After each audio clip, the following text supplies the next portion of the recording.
হচ্ছে বাপ, একটা হচ্ছে মা।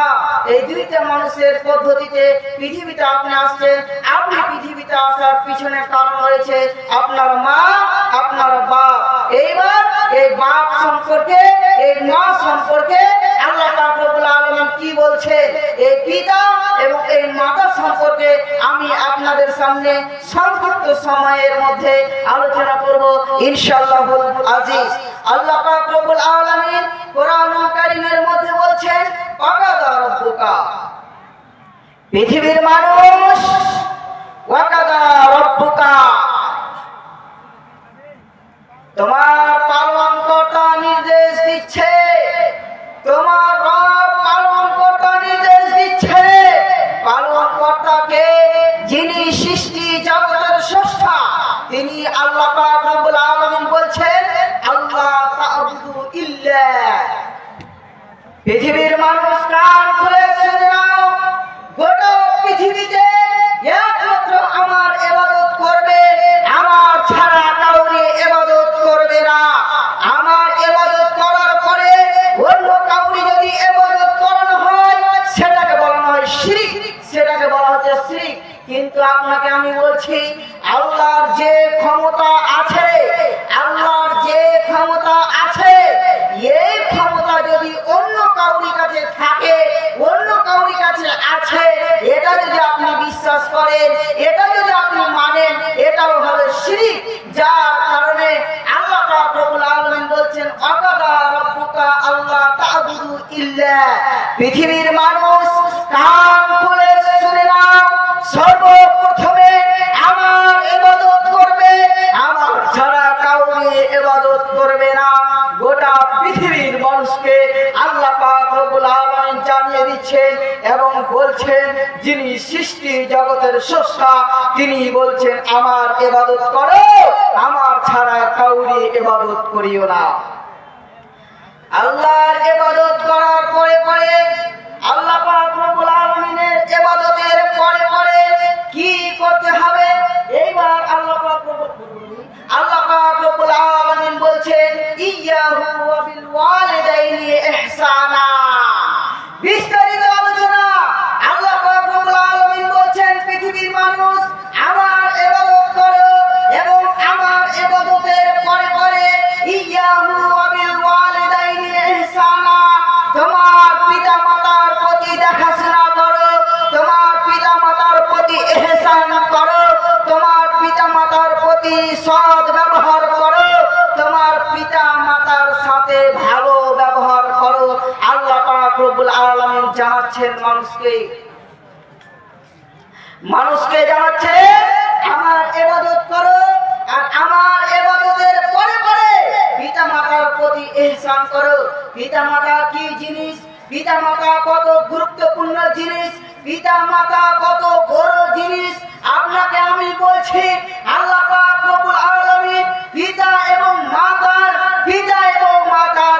স্থান দিতে দিতে দিতে দিতে উপরে নিয়ে যেতে আল্লাহ পাক রব্বুল আলামিনের পরে পরেই জায়গা দিয়েছেন। এত বড় পিতা এবং মাতা, এত বড় জিনিস। আল্লাহ পাক রব্বুল আলামিন বলছে, আমার পরে পরে আমি স্থান দিয়েছি তোমার বাপের এবং তোমার মায়ের। আমাদের রব হলো দুইজন, আমাদের রব হলো দুইজন। একজন রব হলো হাকিকি, যিনি আল্লাহ পাক রব্বুল আলামিন প্রকৃত প্রতিপালক, এবং একজন রব হলো মাজাজি, যিনি হলেন পিতা এবং মাতা। পিতা এবং মাতা আল্লাহ পাক রব্বুল আলামিনের পরে পরে স্থান পেয়েছে, তিনারা হলো পিতা এবং মাতা। এই দুইজন আল্লাহর পরে পরে জায়গা পেয়েছে। রব হলো দুইজন, একজন রব হলো হাকিকি আল্লাহ পাক রব্বুল আলামিন, এবং দ্বিতীয় জন হলো পিতা এবং মাতা। এই পিতা এবং মাতা সম্পর্কে এইবার আল্লাহ পাক রব্বুল আলামিন কি বলছে শুনুন। ওয়াসাইনাল ইনসান, আমি পৃথিবীর মানুষকে তার মায়ের সাথে এবং তার বাপের সাথে সৎ ব্যবহার করার নির্দেশ দিয়েছি। পৃথিবীর মানুষ, আপনি ভাবুন, আপনি বুঝুন, আপনি আপনার মায়ের সাথে কি ব্যবহার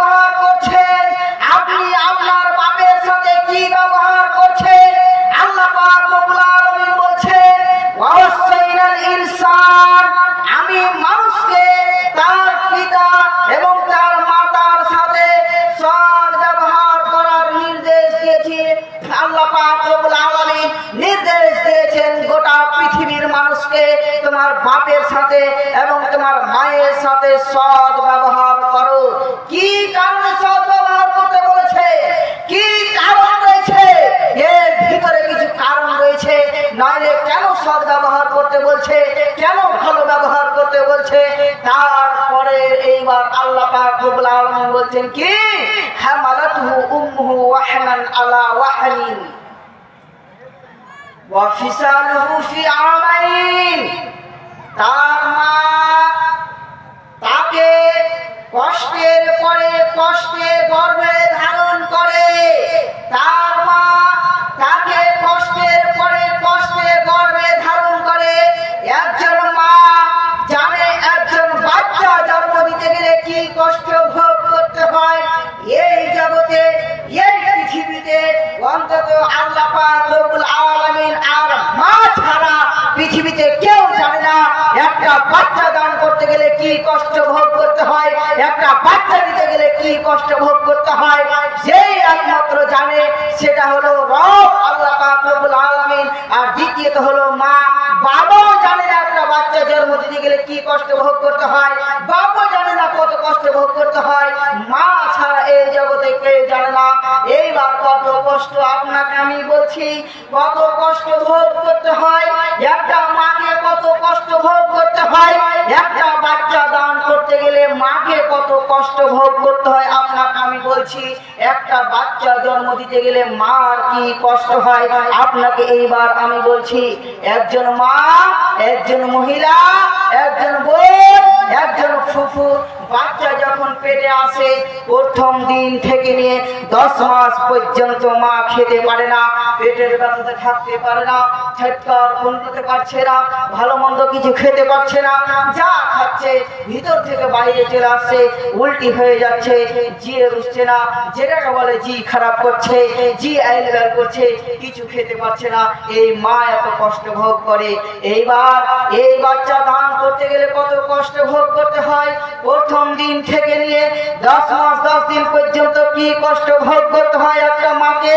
একটা মা পেটের ছবি পর্যন্ত করানো হয়, বাচ্চাটা কি অবস্থায় রয়েছে, বাচ্চাটা কেমন রয়েছে, বাচ্চাটা কিভাবে রয়েছে, যার কারণে মেডিকেল কলেজ করানো হয়, কত ছবি করানো হয়, কত ফটো করানো হয়।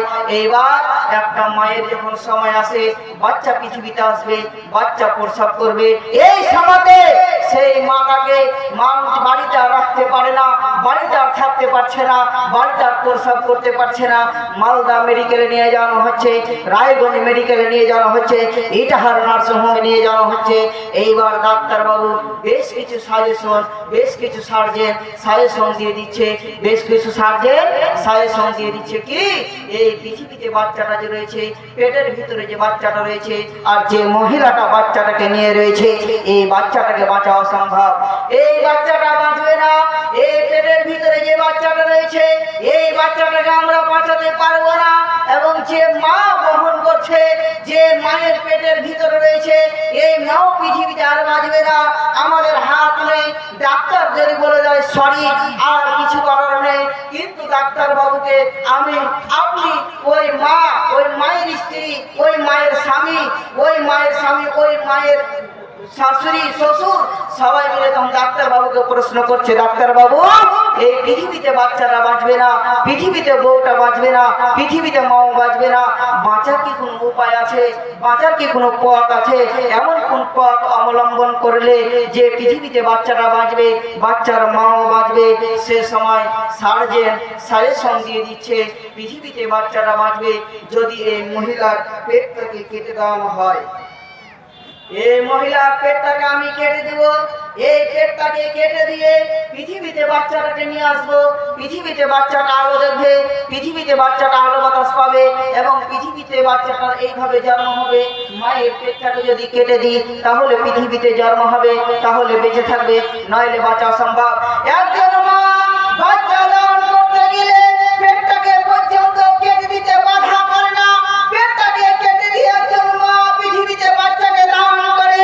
মা সেই কষ্ট বুঝতে পারে না, মা সেই কষ্ট মাথায় রাখে না, মা সেই কষ্ট খেয়াল রাখে না, বাবা সেই কষ্ট খেয়াল রাখে না। মা বলছে ডাক্তার বাবুকে, বাপ বলছে ডাক্তার বাবুকে, আমি লিখে দিলাম, যাও আমার স্ত্রীর পেট কাটো, যাও আমার স্ত্রীর পেট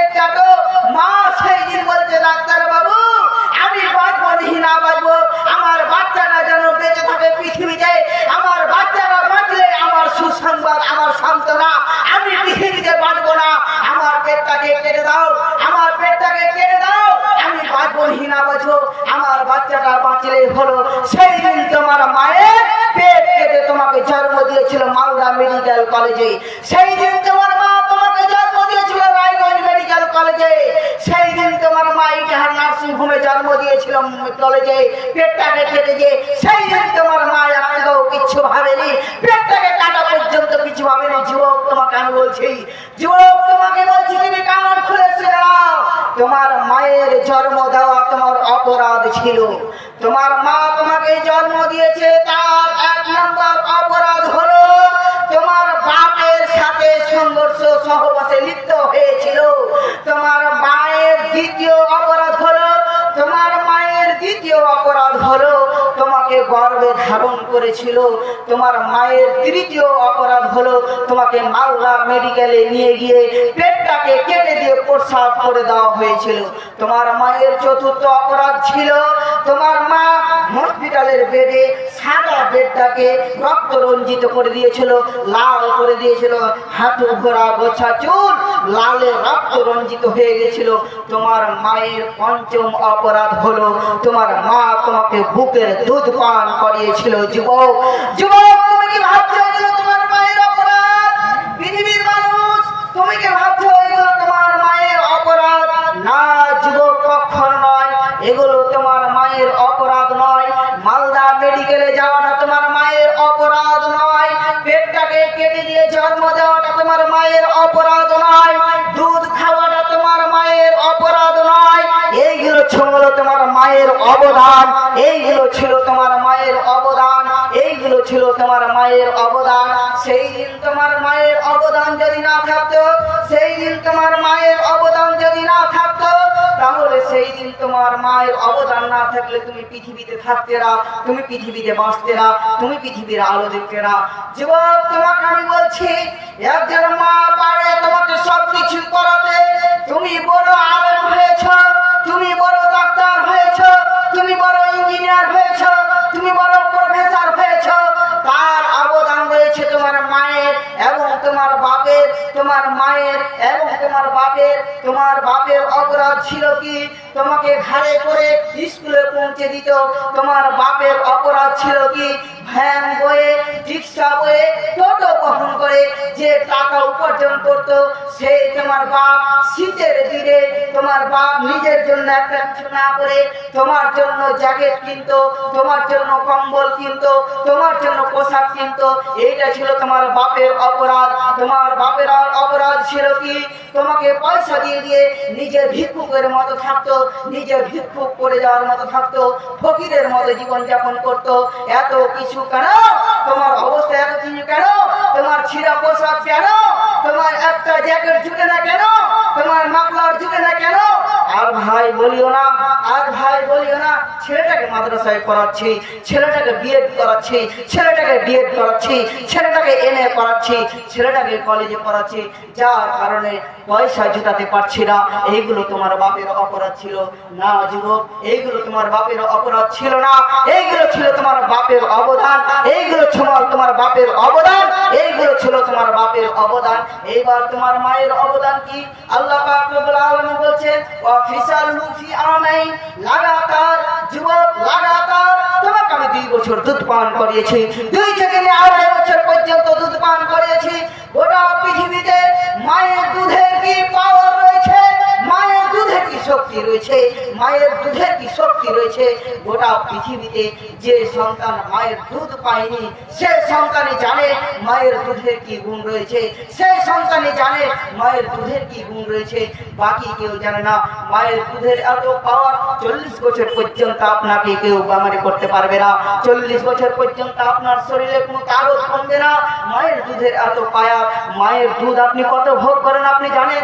দিনে আপনি 3 কিলো থেকে 4 কিলো পর্যন্ত আপনি মায়ের দুধ চুষেন, দুধ বহন করে আপনার শরীরে রক্ত মাংস হয়েছে। এই রক্ত মাংস আপনার কোথা থেকে এসেছে? ওই মহিলাটার আপনি দুধ চুষে চুষে পৃথিবীতে আনছেন, ওই মহিলাটার দুধ চুষে চুষে আপনার শরীরে রক্ত মাংস হয়েছে, আপনার শরীরে পুষ্টি হয়েছে। তোমার মা না খেয়ে থাকেনি, তোমার মা না খেয়ে থাকতে পারেনি, একমাত্র তোমার কারণে আমার সন্তানটা রয়েছে, আমার সন্তানটা রয়েছে। তোমার মা বাইরে কোথাও গিয়ে এক গ্লাস জল পান করতে পারেনি, তার কারণ আমাকে জ্বর সর্দি হয়ে যাবে, আমার ছেলেটাকেও জ্বর সর্দি হয়ে যাবে, যার কারণে তোমার মা তোমার জন্য কত জিনিস থেকে বঞ্চিত থেকে যদি তুমি ভাবো তোমার মা কতগুলি কাজ থেকে বঞ্চিত থেকেছে। তোমার মায়ের সাথে সবাই গেছে বেড়াতে, তোমার মা জলের বোতল পর্যন্ত বেঁধে নিয়ে গেছে সাথে। আমি আলগা বাড়ির জল খাবো না, আমি আলগা বাড়ির জল খাবো না, খেলেই আমার শরীর যেন কেমন হয়ে যাবে, আমার বাচ্চাটা রয়েছে। এইগুলো হলো তোমার মায়ের অবদান। সে মায়ের সাথে কি ব্যবহার করবে, সে মায়ের সাথে কি ব্যবহার করছে, আল্লাহ রাসূল সাল্লাল্লাহু আলাইহি ওয়াসাল্লামকে জিজ্ঞাসা করা হলো, আল্লাহর নবী আল্লাহ রাসূল সাল্লাল্লাহু আলাইহি ওয়াসাল্লামকে জিজ্ঞাসা করা হলো, আল্লাহর নবী আইয়ুল আমালু আহাব্বু ইলাল্লাহ।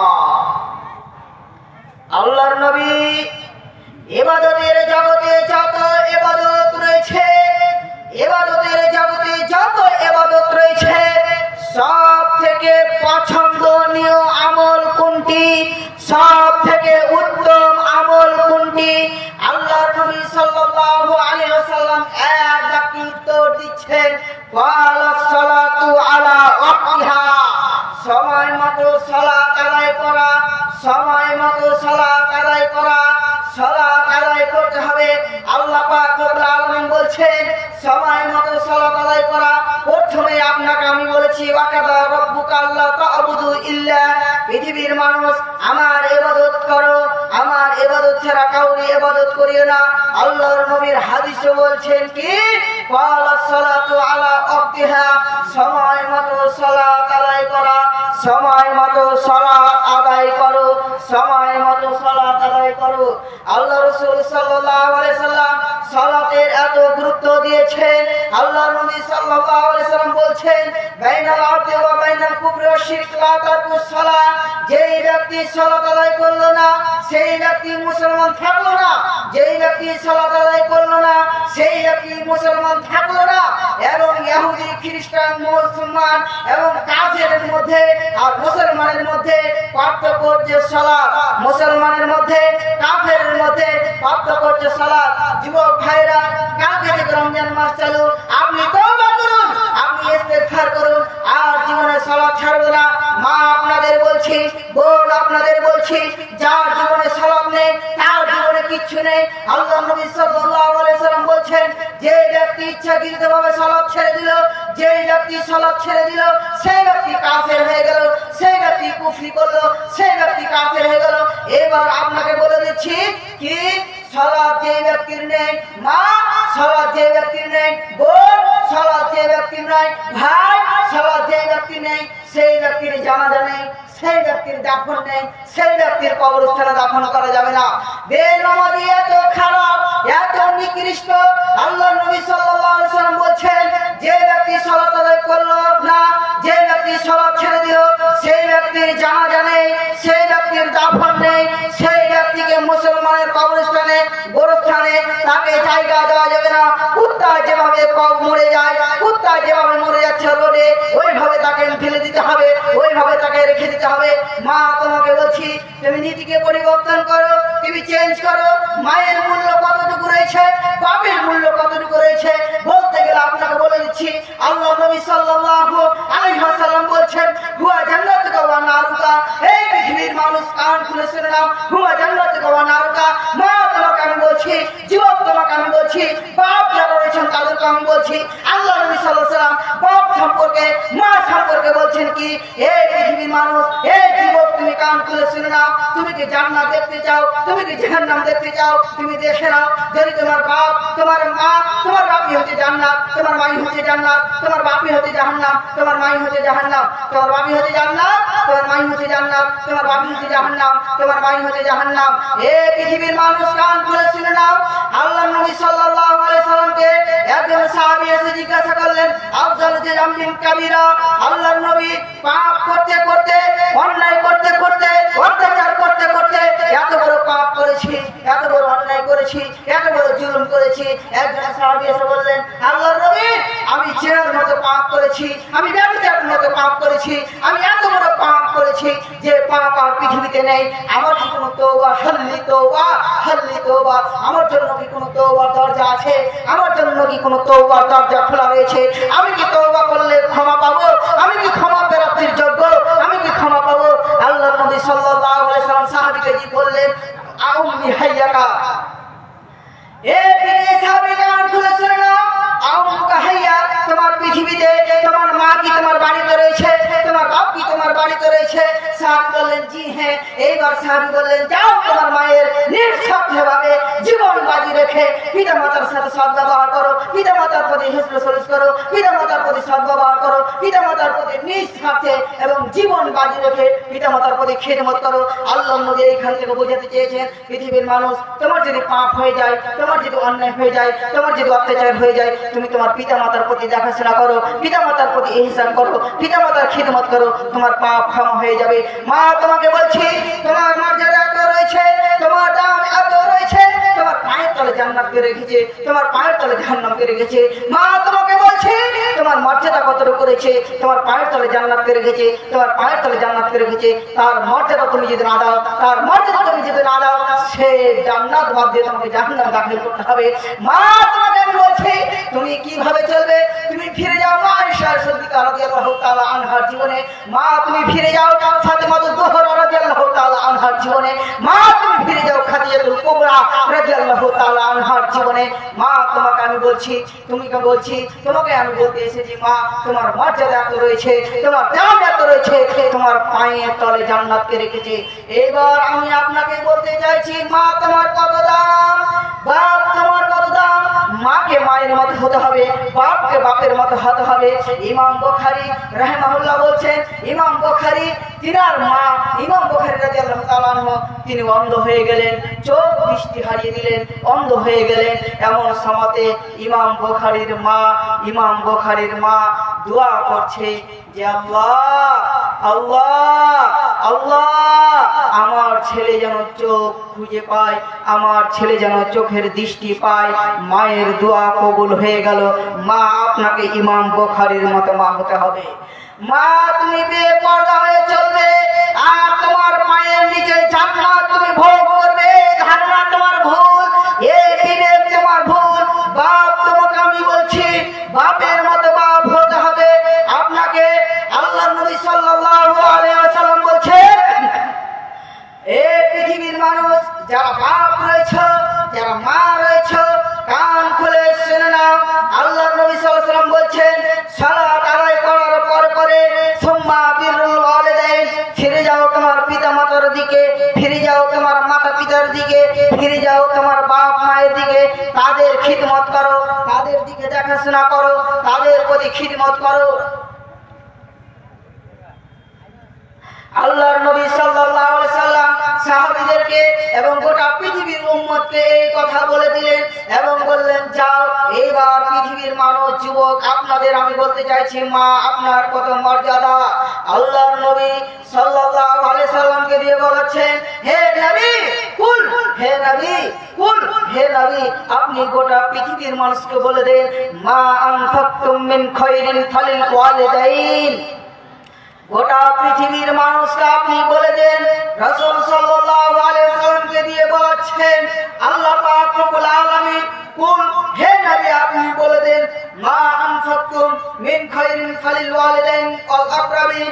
হে মা কান খুলে শুনো রে মা, হে বোন কান খুলে শুনো রে বোন, বাবাজিরা যুবকেরা কান খুলে শুনে নেন। আজকে আপনি জালসা হচ্ছে, কালকে জালসা হয়েছে, কত জালসা হচ্ছে, আপনি লাখ লাখ টাকা কোটি কোটি টাকা দান দিয়ে যান, 10,000 20,000 দান দিয়ে যান। আপনাকে আমি বলছি আল্লাহ পাক রব্বুল আলামিন বলছেন মা আনফাকতুম মিন খায়রিন ফালিল ওয়ালিদাইন। গোটা পৃথিবীর মানুষ তোমরা কান খুলে শুনে নাও, তোমরা যদি খরচ করতে চাও, তাহলে ভালো জায়গা থেকে খরচ করো। এবার আল্লাহর নবীকে জিজ্ঞাসা করা হলো সর্বপ্রথম দানের অধিকার কে পাবে? দান নিবে এরকম অধিকার কার রয়েছে? আল্লাহ পাক রব্বুল আলামিন বলছেন তোমার পিতা এবং তোমার মাতা। আপনাকে আমি বলছি যুবক, আপনাকে আমি বলতে এসেছি যুবক, আপনি বাপকে ভাত দেন না, আপনি মাকে ভাত দেন না, আপনি ভাতের থালি কেড়ে নিচ্ছেন। আপনার কাছে আপনার মা ভাত পায় না, আপনার কাছে আপনার ভাত পায় না, আপনি ভাত দেন না, আপনি খেতে দিচ্ছেন না, আবার আপনি মাদ্রাসাতে দান করছেন, আবার আপনি মসজিদে দান করছেন। আল্লাহর কসম, ওয়াল্লাহি, আল্লাহর কসম, ওয়াল্লাহি, আল্লাহর কসম, আপনার দান কাজে লাগবে না, আপনার দান কাজে লাগবে না। আপনি আপনার বাপকে খেতে দিচ্ছেন না, আপনার মাকে আপনি খেতে দিচ্ছেন না, আপনার দান কাজে লাগবে না, আপনার দান কাজে আসবে না, আপনার দান কাজে লাগবে না, আপনার দান কাজে আসবে না। তার কারণ আল্লাহর রাসূল, আল্লাহ পাক রব্বুল আলামিন বলছেন, নবী তুমি বলে দাও সর্বপ্রথম দানের হকদার হলো তোমার মা এবং তোমার বাপ।